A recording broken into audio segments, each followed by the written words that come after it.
많이 이렇게 또 파고 들어가다 보면 어린 시절에 이제 애착의 문제라든지 어린 시절에 상처를 받았던 경험이나 뭐 트라우마 경험들을 성인 환자분들도 사실 조금 더 유년기 시절에 이런 문제들이 있었던 경우들도 많이 있고 갑자기 질문을 던졌을 때 생각하려고 그러면 어린 시절이 전혀 기억이 안 나시는 경우들이 많더라고요. 강조해서 말씀드리고 싶은 것은 아이한테 어떤 치료를 할 것인가를 결정하기 이전에 반드시 정확한 필요하다는 겁니다. 안녕하세요. 우리 아이들 병원 마음튼튼센터 이준호, 김소리 원장입니다. 우선 아마 첫 번째로 제일 궁금해 하실 것 같은 거는 이제 소아정신과 진료 시스템이 어떻게 되는지일 것 같아서요. 저희가 질문을 좀 준비해봤는데요. 간단하게 말씀드리면은 소아청소년을 전문으로 보는 정신과라고 생각하시면 되시고요. 보통 우리가 일반적인 정신과 레지던트부터 해가지고 전문의 과정을 끝내잖아요. 그러고 나서 선생님도 저도 이제 2년 동안 더 추가 수련을 받고 학교에서 인정해주는 이런 기준들, 뭐 시험들을 통과하면은 비로소 소아청소년 전문의, 정신과 전문의가 되는 거죠. 소아정신과를 택하게 된 이유가 혹시 있으실까요? 저는 사실 과를 고를 때부터 정신과 아니면 이제 소아과 이렇게 생각을 했었어요. 네. 아이들을 진료를 보면 정말 이 생동감이 넘치잖아요. 놀듯이 진료할 수 있고 그리고 아이들은 또 짧은 도움만으로도 굉장히 많은 변화를 볼 수 있으니까 그게 참 보람찼던 것 같아요. 선생님은 또 어떤 것들이? 저도 좀 비슷한데요. 일단은 아이들을 굉장히 좋아하는 편이었고요. 또 사실 선생님도 느끼셨을 것 같은데 정신과에서 진료 보다 보면은 성인 환자분들도 사실 조금 더 유년기 시절에 이런 문제들이 있었던 경우들도 많이 있고 그런 경우들이 많다 보니까 소아 청소년 시기에 어떤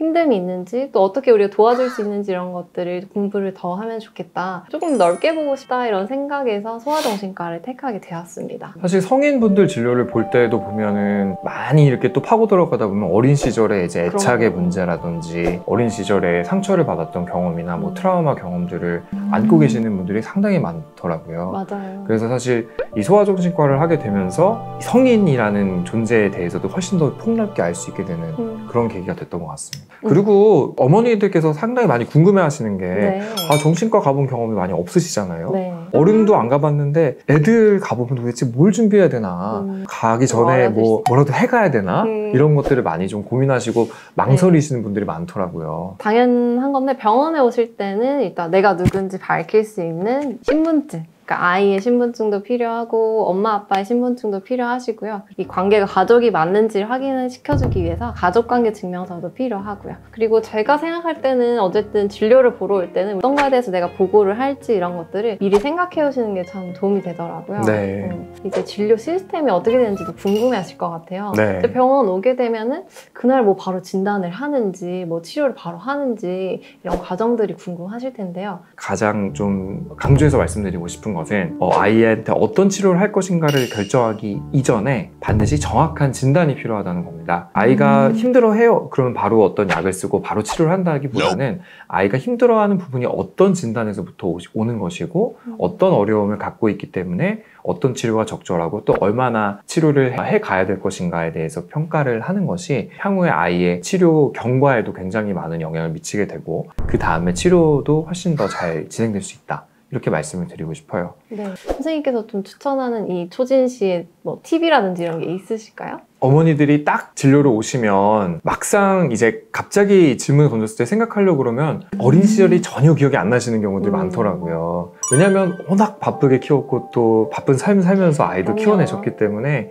뭐 한 살 때 뭐 기었는지 걸었는지 이런 것들에 대해서 되게 헷갈려 하시는 분들이 많기 때문에 찬찬히 이제 우리 애가 언제 어땠지? 언제 무슨 일이 있었지? 이런 거를 돌아보실 수 있으시면 좋을 것 같으세요. 일단은 저는 그 준비된 자세가 가장 중요하다고 생각이 들고요. 저는 보통 뭐 기록지들, 뭐 유치원 선생님이나 아니면 뭐 학교 선생님이나 직접 찍어두신 영상 같은 것도 좋고요. 이런 기록물들도 저는 들고 오시면 진료에 참고가 많이 되는 것 같습니다. 네, 맞습니다. 지금까지 여러 가지 정신과에 와서 할 수 있는 꿀팁과 또 방법들과 여러 가지를 알아봤는데 정신과에 그래도 아직도 이제 발을 들이기가 굉장히 두려워하시는 어머님, 아버님들을 많이 보는 것 같아요. 혹시 김소리 원장님께서 그렇게 아직 두려워하고 계시는 어머니 아버님들을 위해서 해주시고 싶으신 당부의 말씀이 있으시다면? 정신과에 오기까지 사실 상당히 어렵다는 점은 저희도 충분히 이해를 하고 있습니다. 하지만 다른 병들이랑 마찬가지로 좀 빠른 진단, 그리고 정확한 진단, 그리고 빠른 개입이 중요한 만큼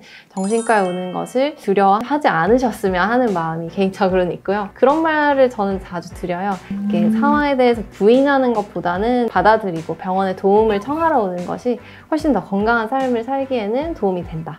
그런 말씀 드리고 싶네요. 고민되시는 아이의 발달 문제나 정서 문제나 또 학업 문제가 있으시다. 그러면 두려워하지 말고 저희 문을 두드려 주시면 친절하고 또 따뜻하게 같이 진료받으리도록 하겠습니다.